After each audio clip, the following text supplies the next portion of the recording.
Hello, everybody. Good afternoon, good afternoon, good afternoon from this part of the world. I'm speaking to you live from Abuja, the capital city of Nigeria. Who is here with me already? Who is here with me? Who is here with me? Who is here with me?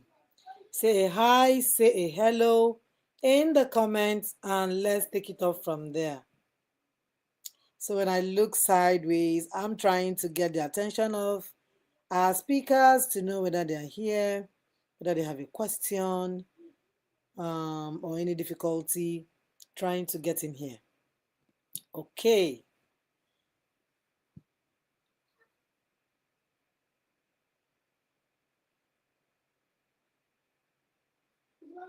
One minute, please.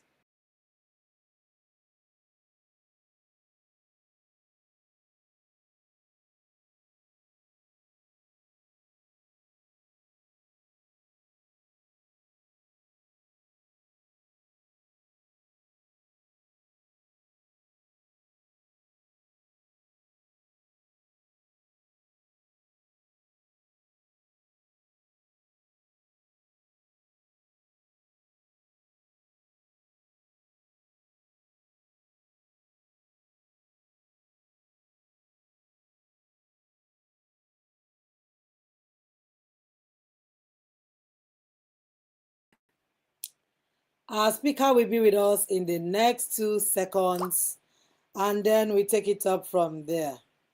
So while we are waiting, I want to welcome every one of us to this epoch-making conference.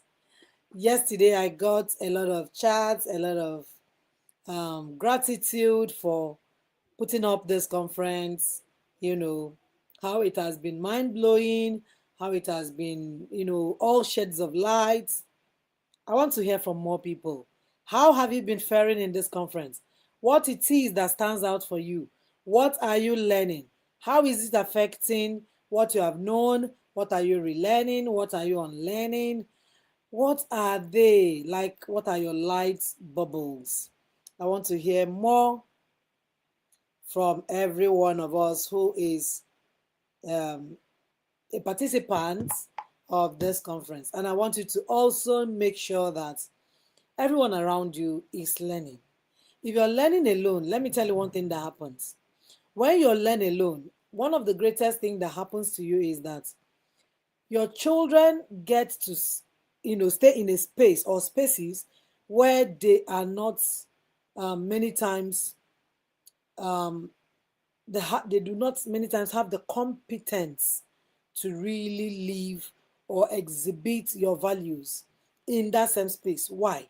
Because the people who are around them do not know what they know or are not learning what they're learning. And even you, the parents, you begin to see or feel like you're alone, like everybody's feeling you're doing too much. It happened to me. Long before I had children, I was a parent. Sorry, I was married. I had no child, but there was this consciousness of parenting that I had first year, second year, third year. I had no child at the time, but because I was exposed to lots of books, lots of materials from my daddy's bookshelf, it's a kind of puts my toes on ground, puts me on my feet. So I was exposed to learning.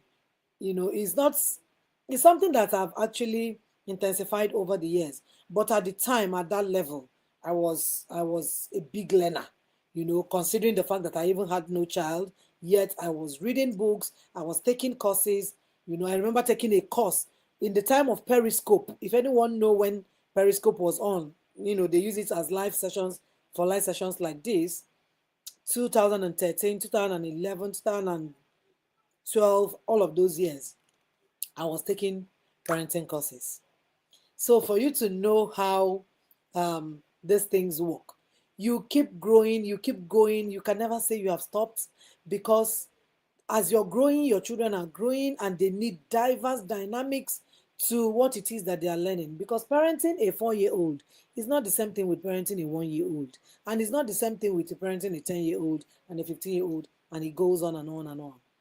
The truth is, you need the same, you work with the same principle, but you need different methodology to apply to each of the child's phase of life. And that's why we are still here, we are still learning, we are still growing. So thank you so much if you have been part of our journey. Good afternoon, Onyinye. I can see you. I can see everyone joining us. But do not stop learning. At that time when I had no child, biological child, because I had a lot of destiny children around me.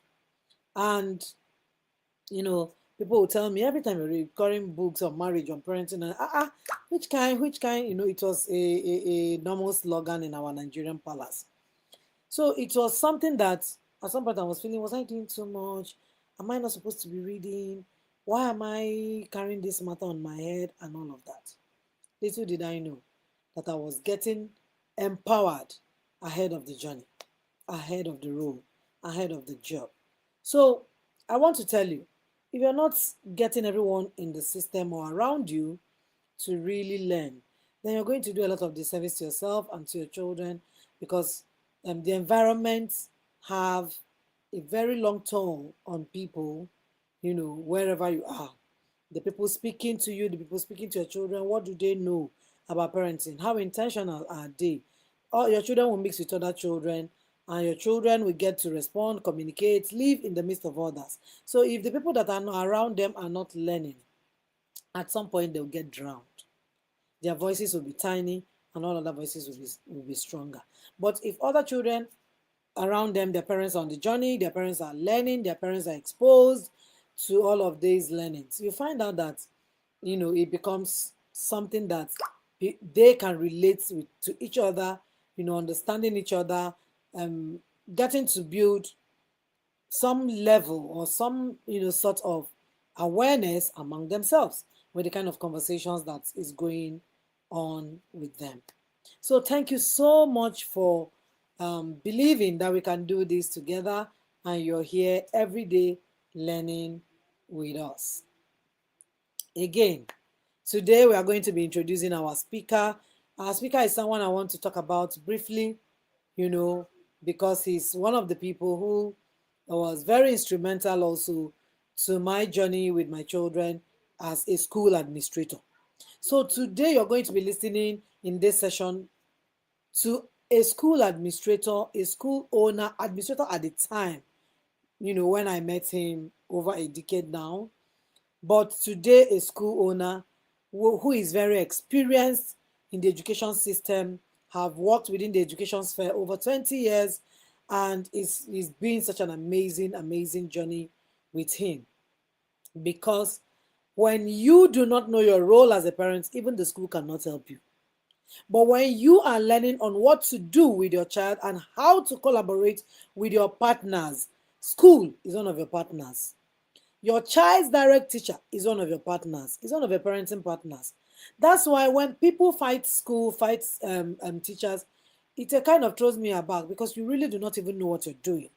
You don't even know the kind of values you want to bring on for your children to really learn with or from, because schools are very instrumental to intensifying what it is you want to do with your child.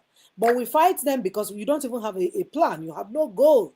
You have no vision of the kind of things that you want school to implement on. So literally you see people saying, we are paying them to do this, we are paying them to do that. You are paying them, dear parents, but they are not the primary resource, of what your child needs to learn. Your family, your home is the final place, like A to Z. The only difference is that the school, the church, all other partners are partnering with you. You are the main person. You are source. You are the source and summit.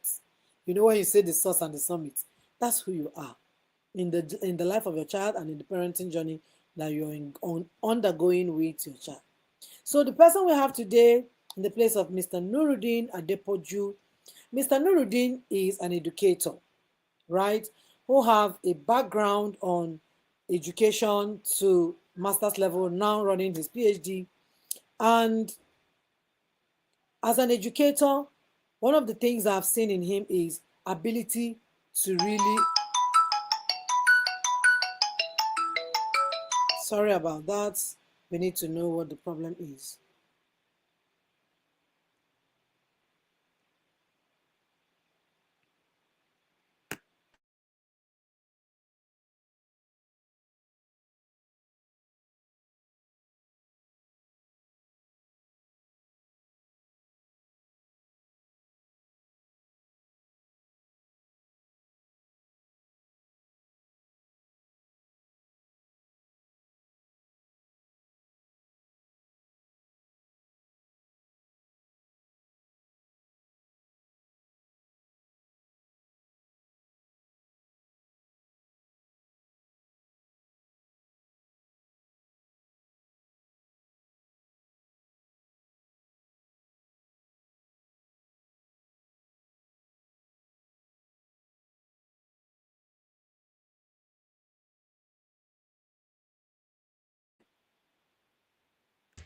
Okay.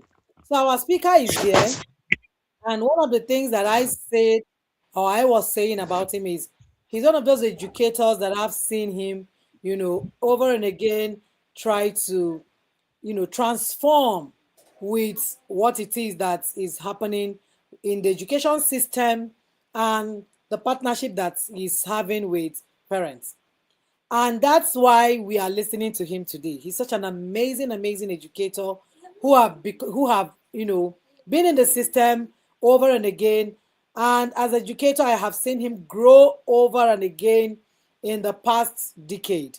From an administrator to a school lead and everything. So we will be giving him the stage in the next 45 minutes to listen to his amazing topic that says beyond the reports, partnering with educators. What do we want to learn or hear or know as parents as we partner with educators, especially now that we are in the back to school season? Hello, Mr. Nuruddin. Good to see you. Good afternoon and welcome here. How are you doing? I'm fine, Mama. Good afternoon, everyone. And I'm Welcome. happy We to were be introducing here. you before you came, and we've said all that we can say. You can add a few things here and there. I was sharing my journey with our audience for them to know what we need to do as educators, sorry, as parents, as listening to you today, as someone who have been in the system over 2 decades. We want to really know, are we actually doing our job or playing our role as parents in our partnership with educators and schools, or are we just there wanting the school to do the magic? So welcome here. We'll be leaving the stage for you in the next 45 minutes, and then you take it up from here. Welcome, sir. All right, Mama. All right, Ma. As we all know, education is a business of all. And beyond the general or conventional definition of education, education is expected to be seen as partnership between the stakeholders, most especially between the parents and the school. And we should have it at the back of our mind that education does not just begin and ends at the school gate. As the scripture said, that home is the first learning environment for every child. Some spiritual believe that every child is being given birth through and their mind is as pure as a plain sheet, like an A4 paper. So, which means society determined what they will become. And this will lead us to our topic for today, which is beyond the reporting and parenting, which expected us to nurture curiosity, long life learning, and problem solving skills in our children. Please, we might need to discuss together. I might be asking some rhetoric questions just for us to be able to understand what we are going to discuss. Just like I've said in my introduction, school or education, as we said, is partnership between stakeholders, which is the parents and the school, be it the teacher, be it the support assistant, or whomsoever that works in a school environment. And school provide structural learning, professional guidance, and opportunity for development. As we all know, the home provides the child-first environment for learning, value, attitude, and behavior. So, which means the first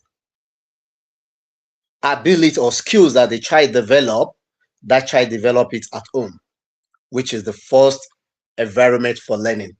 And what are those skills that the child develop from the house? The skills are value, attitude, how do they relate with others, and what type of behaviors do they see within their environment that they intend to emulate. Therefore, parents and schools works hands in hands while the child receive consistency message about the importance of learning. If parents believe that schools has everything to do, it will only take that child who is above learning skills, or a child that is beyond, that we can refer to as genius, to get everything within the school environment. School environment is structured, while the house is more or less like a practical, where we put whatever the child has been learned, we put it into use. But no matter what, there is nothing a child can learn from the school that does not start from the house. For those of us who are teachers, while planning our lesson notes, we have what we refer to as behavioral objective. That is what we intend the child to learn.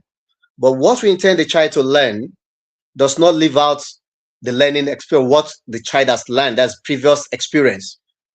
We believe that every topic that's supposed to be taught in the school already has happened at home.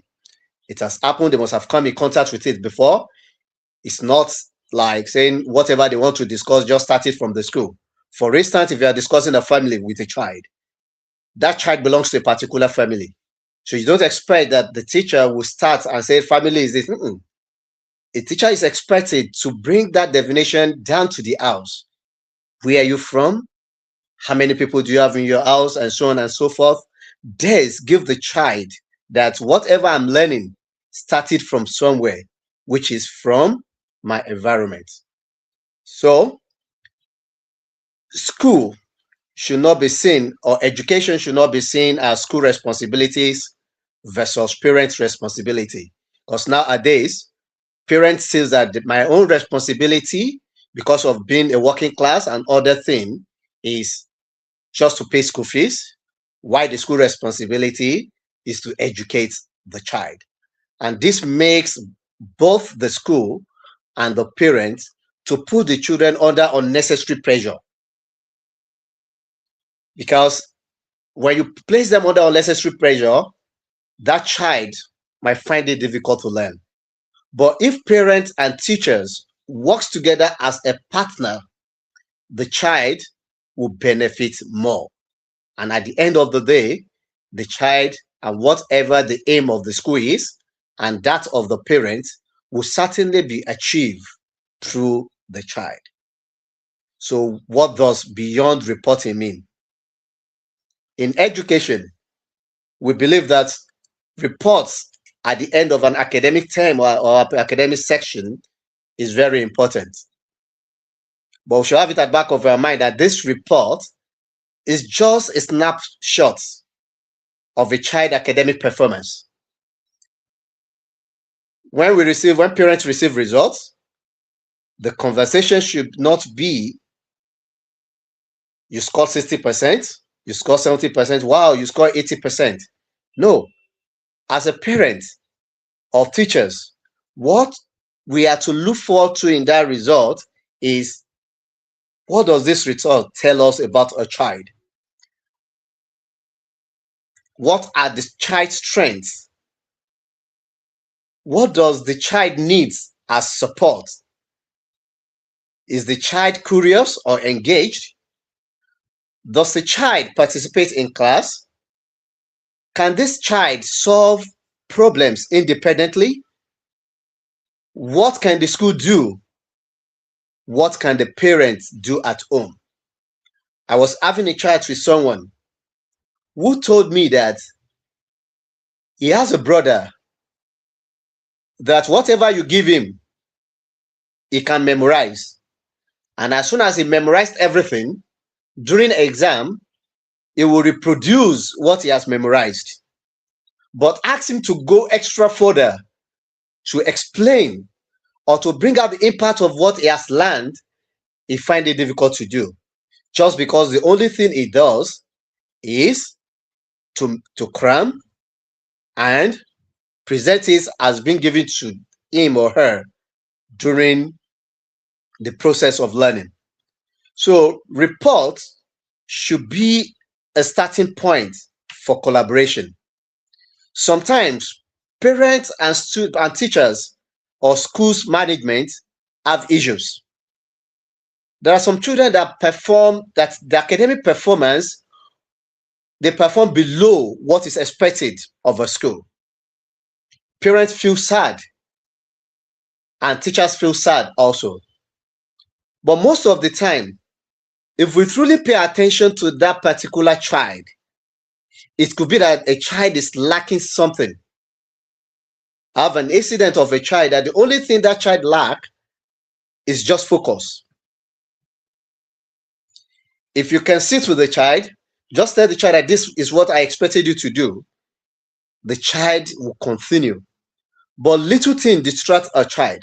So if as a parent, if we fail to identify our child, if we are judging them based on the results, a child can have 100% and at the end of the day might not be able to solve simple things that is expected of the child to solve. Generally, education centered on 2 or 3 major subjects, which is the numeracy and the literacy. And both brings about thinking critically. Both brings about the child to be able to solve problems. That was why Nigerian educational systems from past believe that no matter how the family is poor, that child should have his first living certificate. And during our parent era, majority of them just went through standard 6. And their standard 6 is far better than what we have as the basic education now, which is just year 9, which is a 9-year program, or senior secondary. At that particular time, they are able to develop some certain skills that the school or that the community or the society need better than us. So whatever the result a child brings home should be a starting point, not end of conversation. Because some parents believe that my child must just pass at all time. My child must have A, must have B, must have C. And if a child failed, I remember in 2011, I was issuing a result, and one of my staff asked me, Mr. D, why is this child failing? I said, certainly the child needs to repeat. And she said, no, it has never happened in Abuja that she doesn't see that parents will not give us the opportunity to learn again, that they will withdraw their child from the school. I said, no. If a child understand, if a parent understand why this it is, we'll be able to work together as a team for us to achieve our goal. So the main point here is reports should be a starting point for collaboration and not the end of conversation between the parents and the educators. Also, we'll be looking at parents as the first educator. Like I've said in my introduction, we said the first learning environment of every child is the school, is the home, sorry. The first learning environment of every child is the home. So which directly give the parent or make the parent to be the first educator. So before a child meets the teacher, the child has already begun learning from the home. So children learn from their parents how to communicate, how to treat others, how to respond to challenges, how to ask questions, how to behave responsibly, how to solve simple problems, how to develop confidence, and how to appreciate learning. Therefore, parents have a powerful influence on the child's attitude to learning. So, which means whatever we want our child to achieve in education or the skills we want them to develop as a parent, we are fully responsible because we are their first educator. We provide the first learning environment to them. So a child should learn from the house that education is important, school is important. Ask questions while you are in school. Try again when you make a mistake. Just like Abraham Lincoln said to his teacher, to his child's teacher, he said, teach him to learn that every mistake is an opportunity to have new ways, to develop new things. So what we need to do as a parent, let's build it in the mind of our child that not performing very well in school does not mean that you are bad, but is for you to learn more ways to achieve that particular goals you've set for yourself. And this is the way you are to get it. We should not put it in their mind that just get a good mark and nothing else. Because I remember there are some children in my school then that the only thing their parents tell them is that you must be first in all exams. It gets to a stage that these children in school started engaging in examination malpractice. But the parents see them as if, wow, my children is doing excellently well. The day they were being caught engaging in examination malpractice, the parents were taken aback. I have to talk to them that you don't put pressure on the child. Let the child understand that it's normal to make a mistake because mistakes give them opportunity to learn different approach to achieve a particular thing. With this, it will now give both the parents and the school opportunity to collaborate on issues. And when parents and schools collaborate, the objects in between them, which is the child, tend to perform better and ensure that the goals of both the parents and the school is being achieved.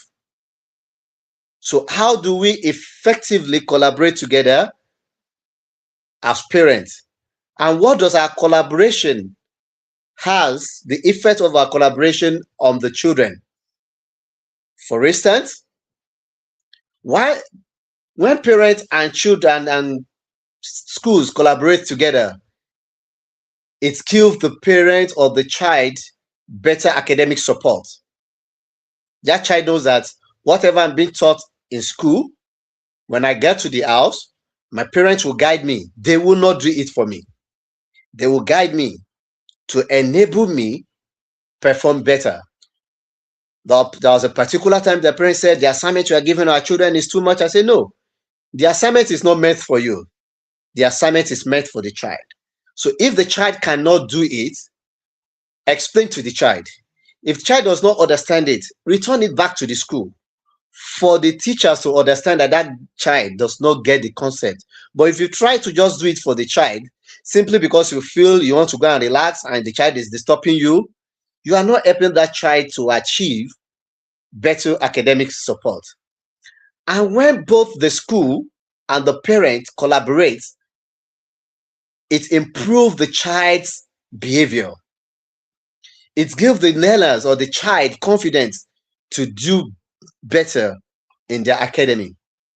Also, it makes both, it gives the attendance in the school, because certainly the child that know that I'm going to school to meet someone who is to help me will always want to go to school. And not only going to school, that child will want to meet up with all the activities that is going on in the school, which will give a better attendance in everything the child is doing. And the collaboration also will help to identify the child's challenges. There was a particular time that my child was having problem in school. We as a parent at home, we could not identify that that child was having a sight problem. But the school called our attention to it and said, oh, we discovered that so person is not seeing well. Please help us to check. And since then, our academic performance has improved. So it helps when there are collaboration between the school and the parents. It helps to identify the challenges the child is having, which will just be solved within a little space. And also, it builds a stronger communication in the child, and it gives them motivation to improve their social development. All these give a greater consistencies between the school and the house. Some parents believe that when something happened in the school, or maybe a teacher corrected their child, the first thing you will hear from the teacher, from the parent is, no, why will you correct my child? Truly, in educational institute, we don't agree with bullying. We don't believe that you have to beat a child before a child will learn. But there must be an understanding between both parents so that the child will see the correction, as a way of improving his or her academic performance, not as a way of punishment. And this can only be achieved when there are proper collaboration between the parents and the school. And that child will know that my parents and the school are working together to help me success. Because if the child cannot succeed in whatever they are doing, the money we are paying and whatever the ability or the strength the teacher is using to impart learning into them, or to improve or to develop a positive skill in them, will not be achieved without the parents and the school working together as partner. So we should have at the back of our mind that while we are moving beyond child's results, sometimes parents and school interaction becomes limited. How does it become limited? It's been limited to school fees, examination results, discipline issue, complaint, and school events. These are what we are moving to, when the only thing we do is just basing everything on child reports. So we need to move beyond this for us to be able to be a genuine partner, to enable us see how things can be done positively. As a parent, we should be interested in how is my child learning, not what grade did my child get. I believe we can differentiate between that. We should what? Be interested in how is my child learning, not what grade did my child get. And schools should help parents understand that their child learn best. That is how their child learn best. Sometimes parents might not understand that this is the approach that their child use to learn. And school also should help the child or the parents to understand the ability of their child. Nowadays, because of our environment, majority of the parents are working class. They hardly have time for their children. But the school can help them. I usually tell my staff, I'm sorry to say this, I usually tell my staff that parenting is dead. Why? Because parents base everything on the school. And we need to change that notion that parenting is dead. Let's see ourselves as a partner. So school should help the parents identify how their child can learn better, the strengths of their child, area that requires improvement in their child, and what is their child interest. Some children, the only way you can get them to learn might be through drawing, through singing, and some other thing. So that when you know what they are interested in, it will help them to learn better and help the parent to understand their child's behavior. There are some times that some children use their parent email address to go on social media, and the parents are not aware. The parents are quite sure that no, my child cannot do this. But if the school assisted them to understand their child better, and on the other side, the parents should try to work with the school to help the school identify the child better, at the end of the day, we'll be building a child, we'll be nurturing curiosity in that child together. And nowadays, just because we feel we've gone out since morning, we came back, and if our children is asking us question, Daddy, what is this? Why is this like this? Why is this behaving like this? Oh, is there a way we can do this better? We say, come on, you are talking too much. You are disturbing me. No, no, no, no, no, no, no, no. When you are doing that, you are killing the skills, the curiosity skills in your child. Or a child in your class is asking you a question and you are saying, no, your question is too much. Come on, keep quiet. What you are doing there, you are telling the child not to seek knowledge, not to seek clarification, not to ask you what is expected of that child. And naturally, every children are curious.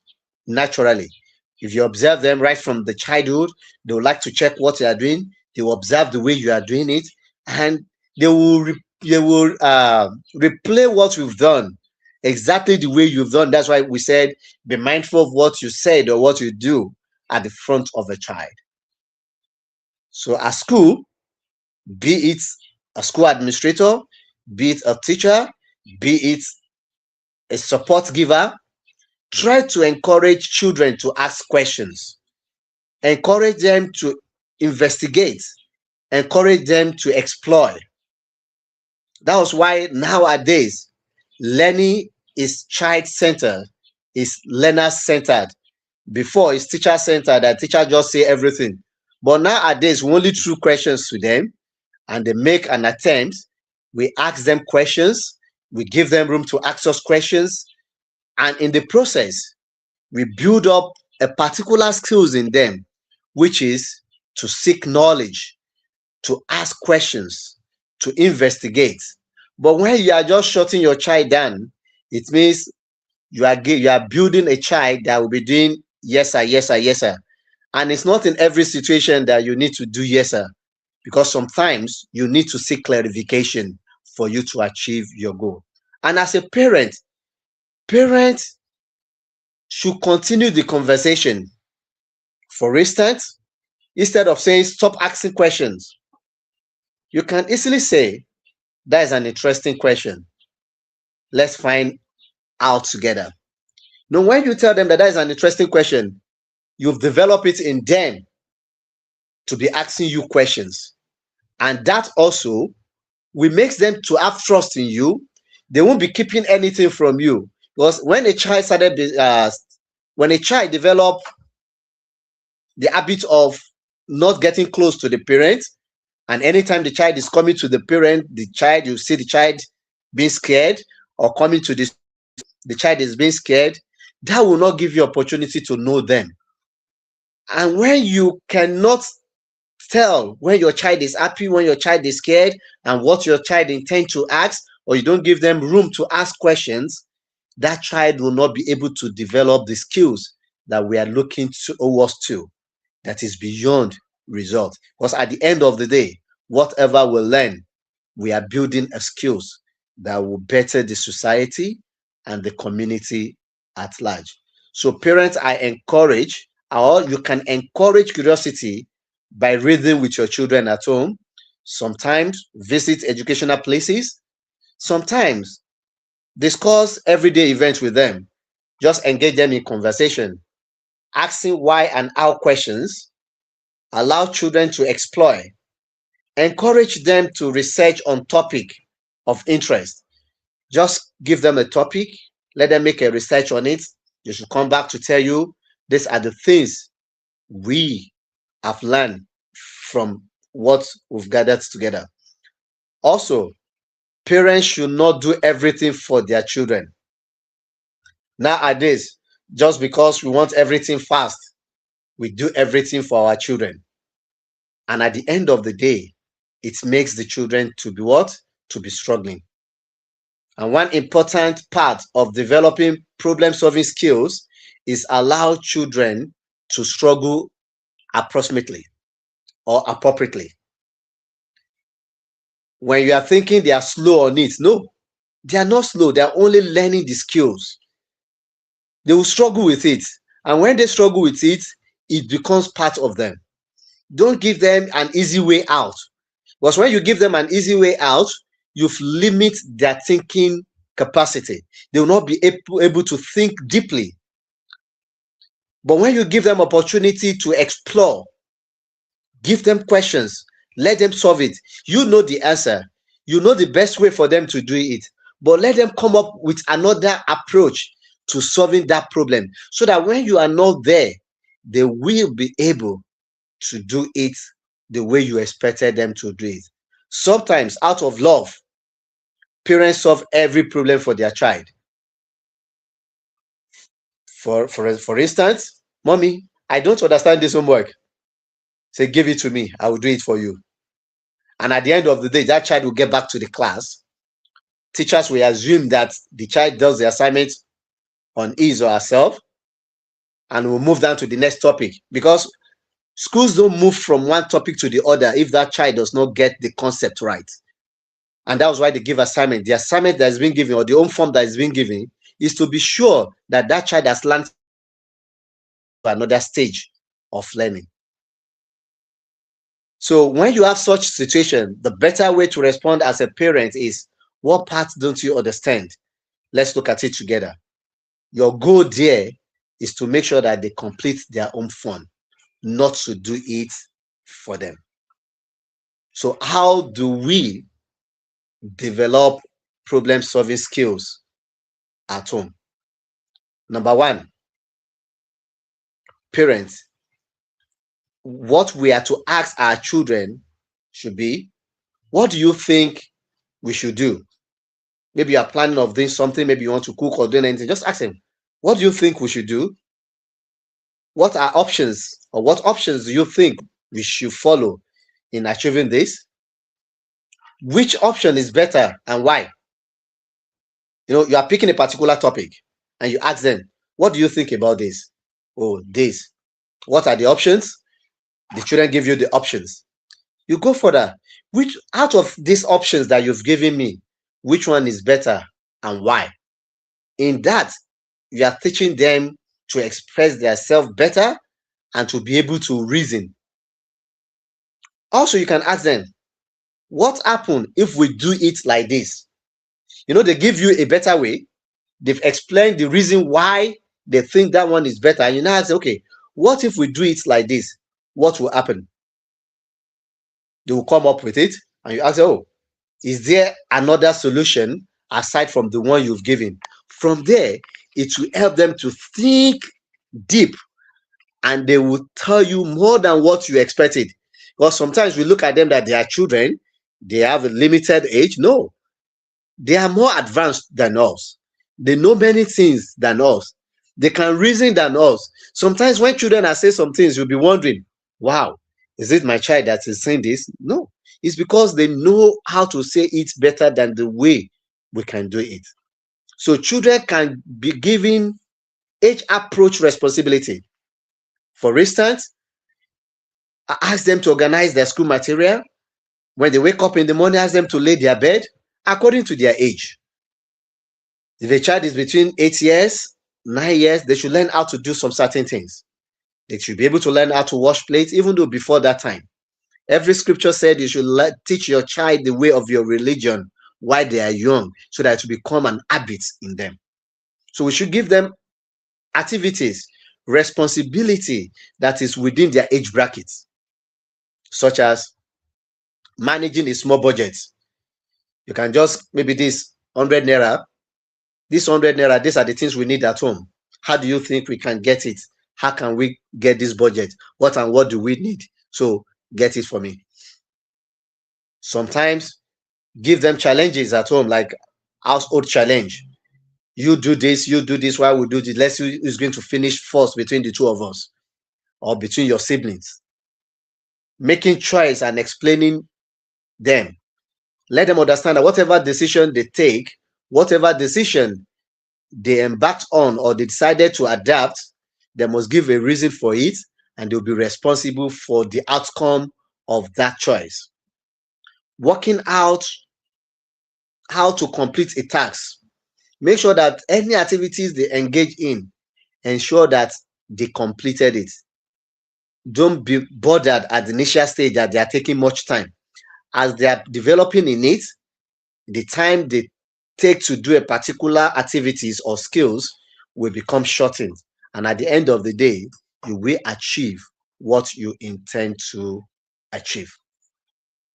So this will take us to other area that we need to look at, which is communication between the school and the parent. Just as we've said earlier, a strong partnership depends on communication. Where there is lack of communication, certainly there won't be progress. Certainly there won't be way out. So communication should not happen only when there is a problem.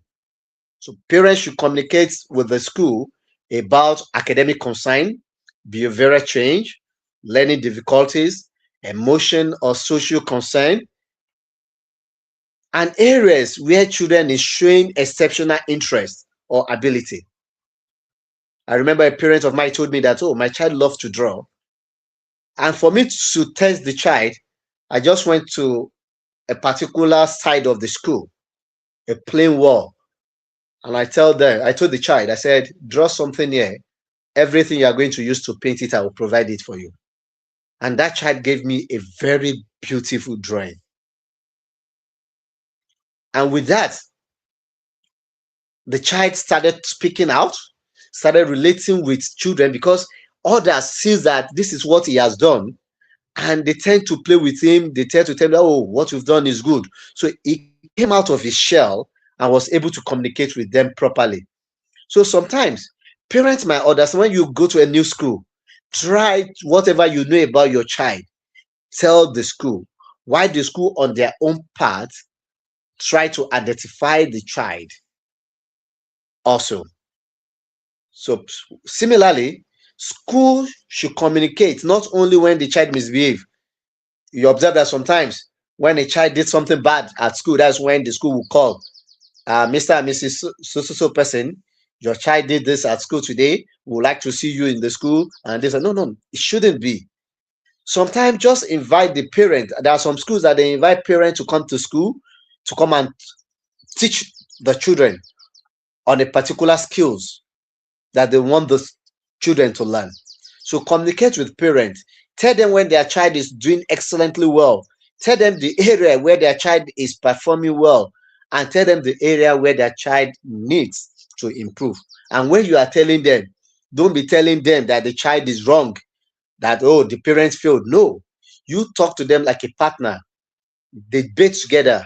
Both the parent and the school should find out a way, should come out with a way to solve that child's problem, instead of sharing blames. Because nowadays, parents will say, no, that school is not performing well. That's why my child is not doing excellently well. And the teacher will say, no, I'm giving homework all the time, and the child is not doing it. The parent is not helping at all. No. In developing a child, we should avoid blaming. We should avoid blaming game, because all of us are partners. We should see ourselves as one. When a child struggles, the question should not be who is responsible. Instead, what can we do together? Blaming the parent does not solve the problem. Why blaming the teacher does not solve the problem? Blaming the child certainly will not even solve the problem. So collaboration changed the conversation from your child is the problem to your child is expressing a challenge, and we need to work together to support him or her. With this, you're giving the parent sense of belonging, and that child will say, "Oh, both my parents and the school are working together. Certainly, I need to do better than I'm expected to do." And also, respecting the role of a teacher. Sometimes partnership does not mean that parents should take the teacher's responsibility. No, we don't expect you to teach the child at home. The responsibility of a teacher is to teach a particular topic. Yours is to guide. So you are not supposed to be teaching the child. So what that child does not understand after you've provided a guide, let the teacher communicate with the teacher, let the teacher be aware of it instead of you taking the role of that teacher. And don't be surprised. Some teachers they are one-centered. Maybe the approach or the method they use is what they'll be expecting that child to reproduce back to them. And when you as a parent, maybe the topic has different approach, has different method that can be used, most especially mathematics. You have different method you can use to solve a particular problem, and a teacher use one problem, and that is the only approach that the teacher is used to. Certainly, the teacher will feel bad, and at the end of the day, the teacher will limit the child from not learning better. So what we are supposed to do as a parent, your role is not to take the responsibility of the teacher. Why teachers are not to take the responsibility of the child? Teachers understand the curriculum, classroom behaviors, they understand the teaching strategy, they know how to evaluate the child, and they understand the learning process. Why parents understand the child personality, home environment, the child's interest, the child's fear, the habits, and change in behavior. So when these two forms of knowledge comes together, it will help them better. Remember, you as a parent, you understand your child personality more than the teacher. You know the environment that the child comes from. You know the interest of the child. You know the strength of the child. You know the fear of the child. You know the habitual habits of that child, and you know what can change the behaviors of that child. So the only thing the teacher needs to, this your own understanding, your own role, the teacher will now blend it to the curriculum, to the classroom behaviors, to apply it in the teacher strategies of teaching, the assessments, and the learning process.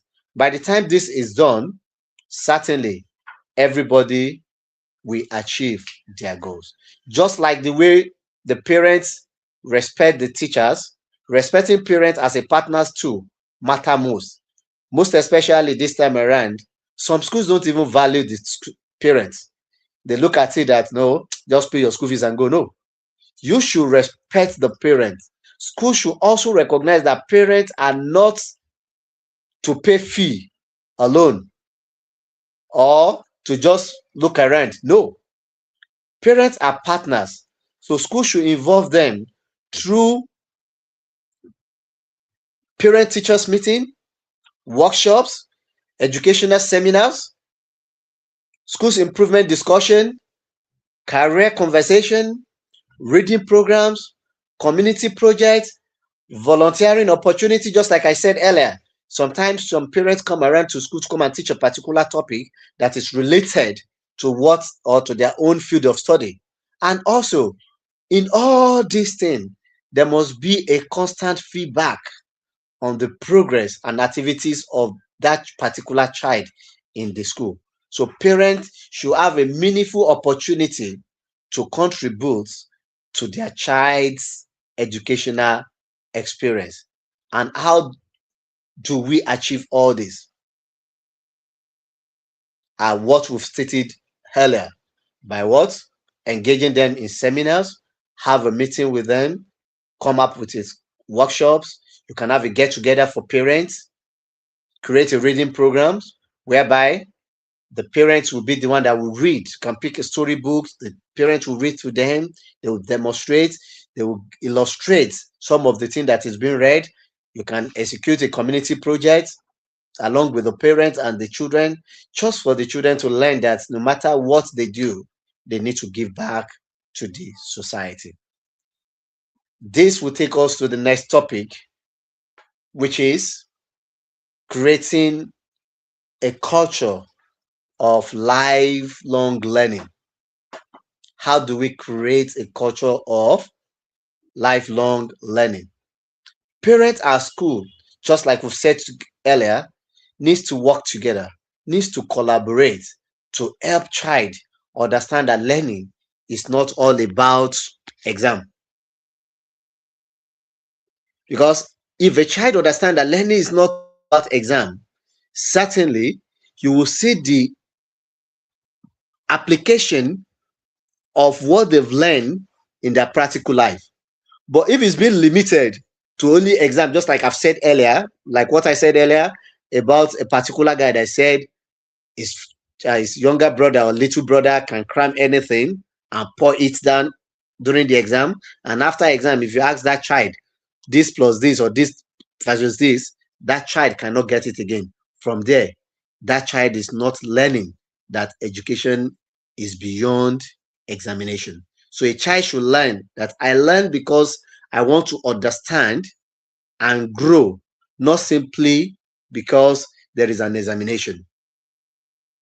Some schools have started developing no examination approach. The only thing they does, maybe after 3 years of learning, they can just bring out the skills for the child to demonstrate it in a real life, or what they've been taught in schools. But this is not common in our own society here. But I'm sure that we're still going to get to that, because certainly what we need is just the skills, not to just be writing. And at the end of the day, they only cram, go to the exam hall, pour it down, and has no impact on them. So at home, parents can create a learning culture also at home. How do you do that? Having a book available. Get a storybooks for your children, get textbooks for them when necessary, and encouraging them to read. Let them have a time to read. Create a reading timetable for them at home, and as well limit their distraction. We are going to discuss some of the distraction when we get there under technology, but certainly the era which we have now, they have a lot of distraction. So parents should learn how to limit that distraction.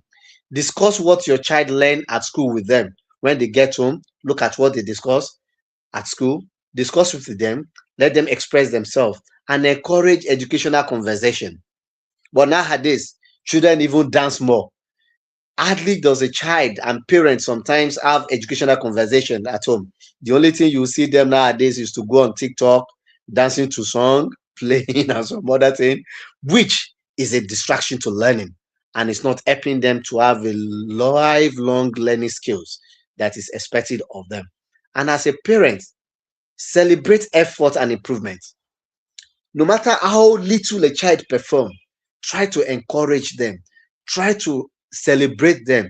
That will give them room to perform better than they are currently doing. And also, parents should be a role model for long life learning themselves. Whatever you want your child to learn, try to what? Be their role model. Let them learn from you. Children not only children does not learn only from what parent tells them, but also from what parent does. So whatever they see you doing or act, or the way you acted on a certain situation, be rest assured that they are going to what? To act it back. So as a parent, we should serve as a role model to our children. And also, school also should serve as a role model to the children. And parents should not just see themselves that the only thing that concerns me is just paying school fees. The role of parents is beyond paying school fees. just like we stated earlier. It's expected of you as a parent to create time, give your child attention, encourage them, guide them, communicate with them, and support them emotional. By the time you do all these, you will see that that child will perform better. So, as a parent asks, if you're somebody that asks, what did you learn today? Hmm, you can try. Maybe doing more for a child learning than asking the simple question. Just ask them, did you finish your homework? Oh, no.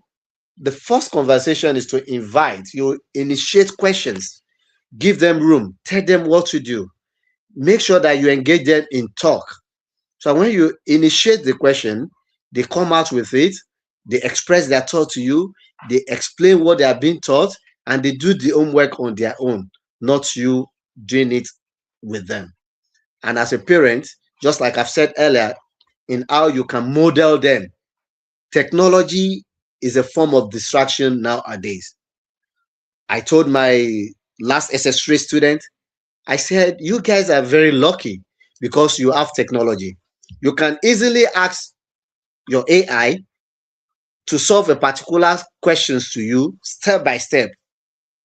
And the technology will explain it better to you. But instead of them using it positively, they are using it negatively. So both the school and the parent need to work together to teach children responsible technological use, which include screen time management. They should know when to use or to use the screen and how to manage the screen, and also guide them on online safety. Now, most of the country, advanced country nowadays, are topping TikTok and some other things in their country. If the child is not up to 16 years, any child from 16 and below, they are blocking the use of TikTok and other social media because they've seen it as a way of distraction to these children. And they need to understand that online safety matter more. So, as the parent, a child can have a TikTok account, but make sure you put a limit to it. You can program it that these are the things you can watch. A child can have a YouTube channel or have a YouTube account. There should be a limit to what they can watch. And with that, it will enable them to achieve better and teach them how to make research digitally. And with this, we'll be able to achieve our goal. So, if we're able to do this, it will certainly reduce the disagreement between parents and schools because they will see themselves as partners and things will move as expected. And with that, both the school and the parents will have a shared commitment. What our shared commitment, which is our commitment is to ensure that the child perform excellently in school, and with that, things will move positively. And in practical, we can model all this by saying, how do we create those partnerships between the school and the parents? One, schools and parents should learn how to listen to themselves. They should learn how to communicate. They should collaborate together. They should support and as well review whatever they are working on, which is the child. Because whatever information you shared, you should try and learn. Also, sometimes, if we learn from the perspective of the children, it will help us better. Children should learn, parents should learn how to listen to their children as well. Because from there, you'll be able to know their needs and we'll both resolve it together. So, on a final note, we should have it in our mind. We should see the relationship of this child. The child should be at the center of anything we are doing because it's the child that we want to learn better. So the relationship should be in a triangular form. Should be in a triangular form, where we have the parents, we have the school, and we have the child. And we should have our main goal that no matter the collaboration, the person that is benefiting from this is the child. So going beyond the report means refusing to define our child by number. Don't look at it that a child is more than 85%, 72%, is an A student, is this, is that.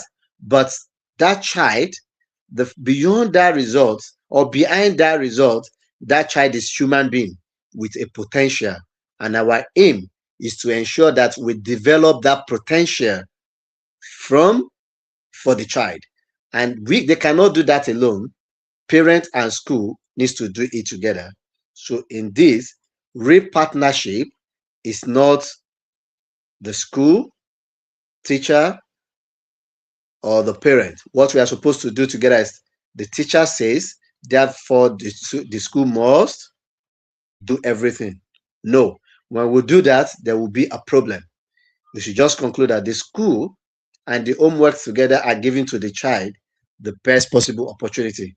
Whatever the school give to a child is for them to be able to assess what they've done, and all this will help the child to think critically. So I'm pleading to all of us, your child score 50% or is not performing very well now, and you assume that that child cannot do better.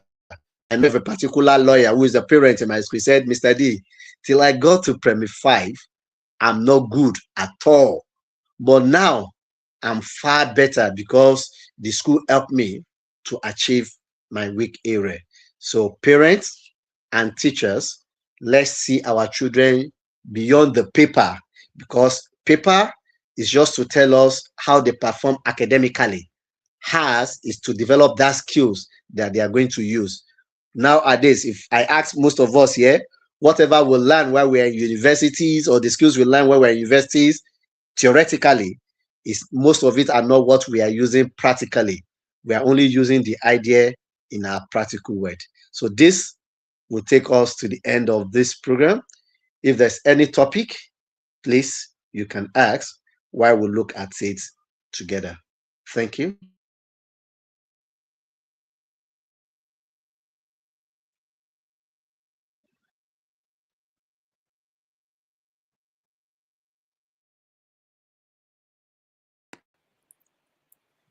Oh my God. Are you hearing me now? Can you hear me? Yes, ma. Yes, ma. How did you even say it? Going beyond the report means not defining your child with numbers. Oh, goodness me. Ah, you know, I love to take notes. Like people think, oh, because you're teaching, you know so much, you know. It's not true. If you must grow, you keep learning. I learned that from my daddy early. Then daddy will give us book and say, reading will take you where reading books will take you where your legs may never take you, but will broaden your mind to any capacity you can ever get to in life. Before your physical legs or physical eyes can get to a particular place, your mind have gotten to those places. There. That's why any topic that comes up, my mother is a teacher who worked in the civil service for 35 years, and you know how teachers behave, right? It doesn't stop the fact. Mommy thought in their time when we were younger. Today everything is changing. That's one thing people do not know. People do not understand that the systems that raised us is already far gone. Like things are changing by the day, and it's affecting every area of our life. You cannot continue to repeat what you think that was viable in our time today. In the educational system, in the family, in everywhere, it's changing. That's why I copied this note. You can see I have 3 pages of this, what's it called? This session. I have 3 pages. I was sharing with our audience how, over a decade ago when I met you, and how a transformed an educator you have become, who, slying with changes and improving daily on in the education system with the changes you're making. I am so deeply honored, sir. I am so grateful.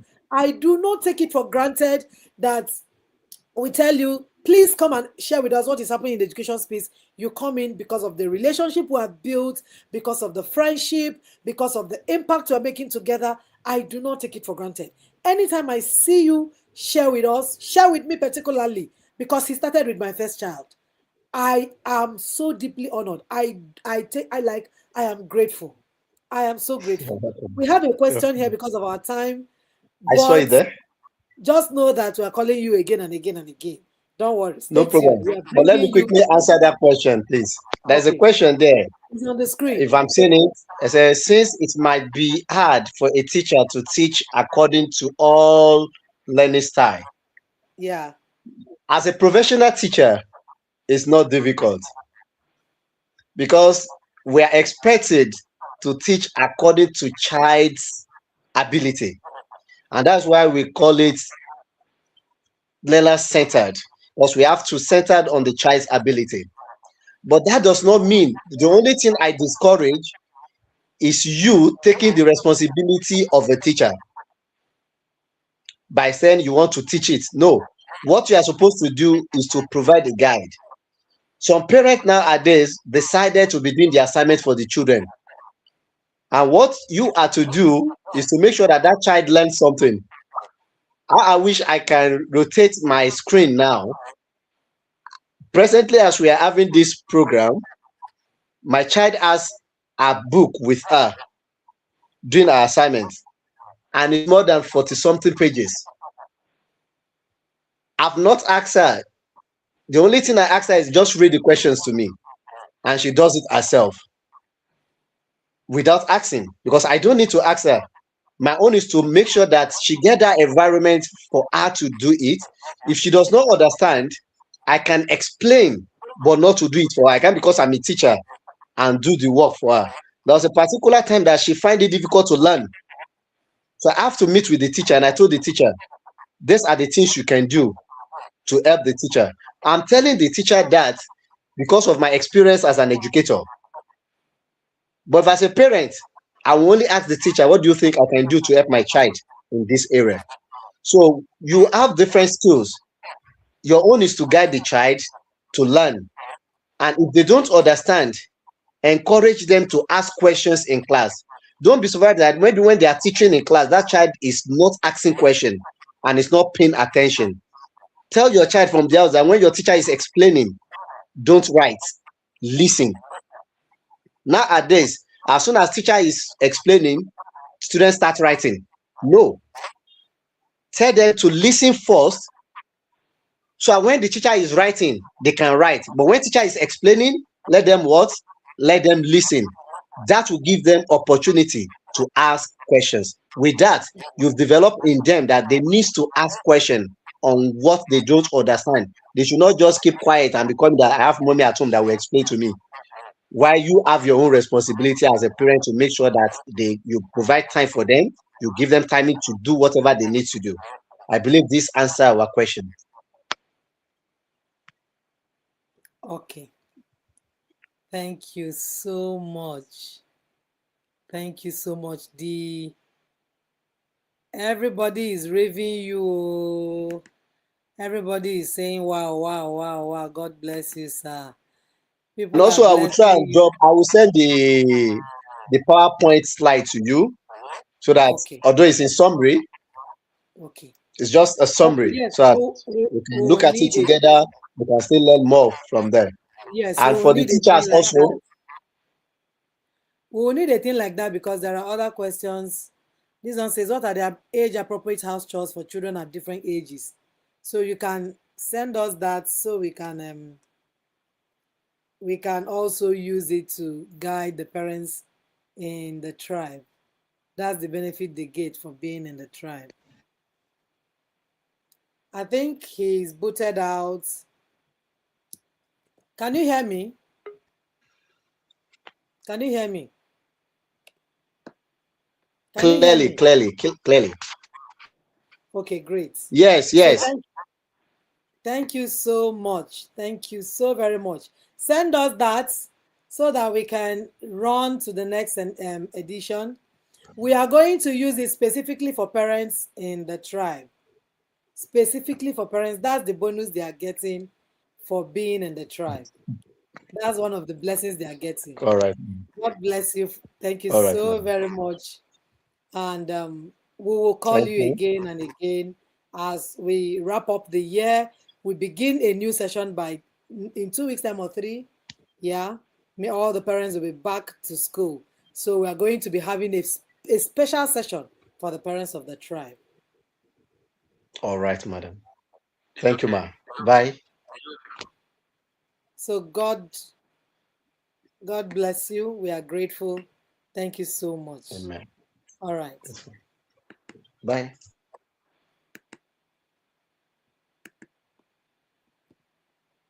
Okay, people. I don't know what to feel. I'm just excited.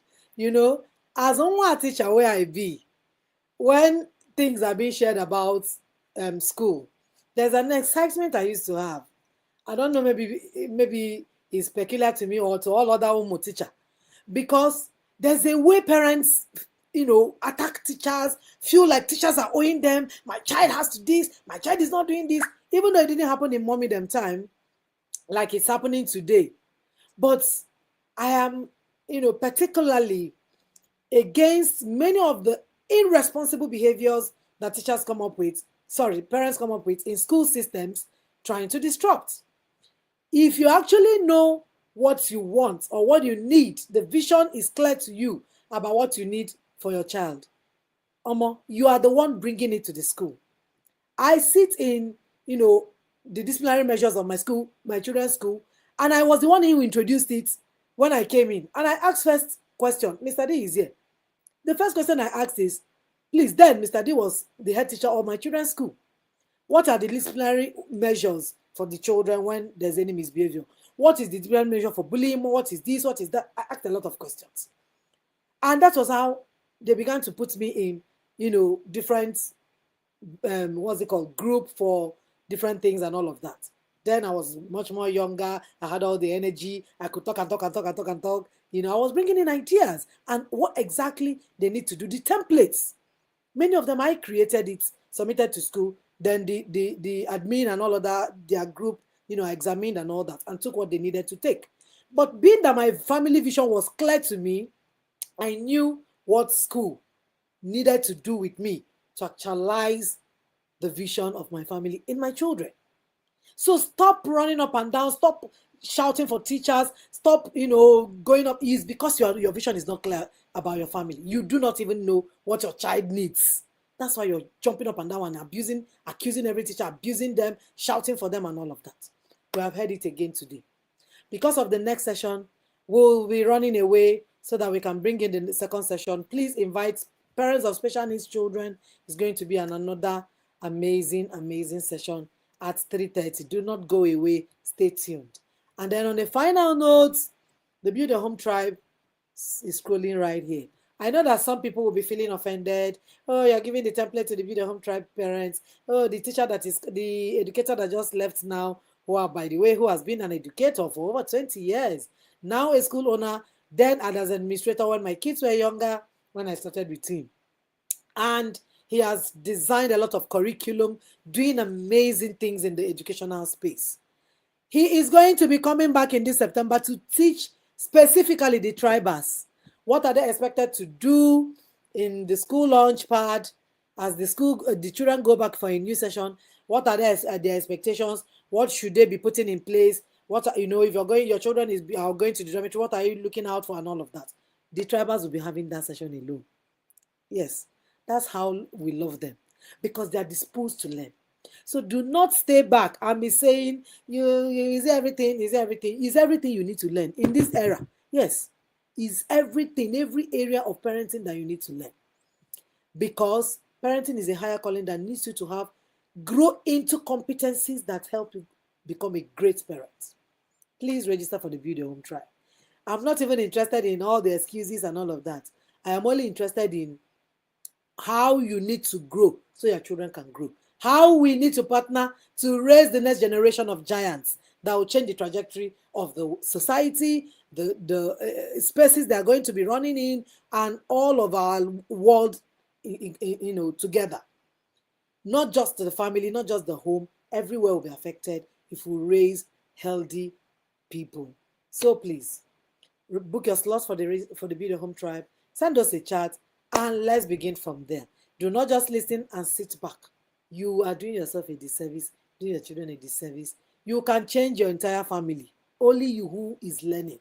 Your marital family, your biological family, every angle can be reformed just because one person arose. And as you're rising and you're rising with others, wait for the boom. God bless you and see you in the next few minutes. Enjoy your stay.